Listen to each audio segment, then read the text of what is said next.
అక్కినేని నాగార్జున పరువు నష్టం పిటిషన్ పై నాంపల్లి స్పెషల్ కోర్టులో విచారణ జరిగింది. తమ పరువుకు భంగం కలిగించేలా మంత్రి కొండా సురేఖ మాట్లాడారని నాంపల్లి కోర్టులో నాగార్జున పిటిషన్ వేశారు. దీంతో ఈ రోజు వ్యక్తిగతంగా హాజరు కావాలని కొండా సురేఖకు కోర్టు నోటీసులు జారీ చేసింది. అయితే కోర్టుకు కొండా సురేఖ తరపున న్యాయవాది హాజరయ్యారు.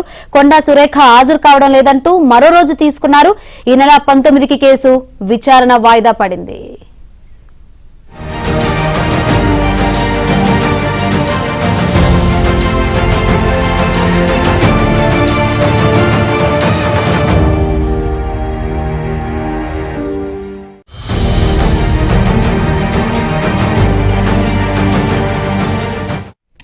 అక్కినేని నాగార్జున పరువు నష్టం పిటిషన్ పై నాంపల్లి స్పెషల్ కోర్టులో విచారణ జరిగింది. తమ పరువుకు భంగం కలిగించేలా మంత్రి కొండా సురేఖ మాట్లాడారని నాంపల్లి కోర్టులో నాగార్జున పిటిషన్ వేశారు.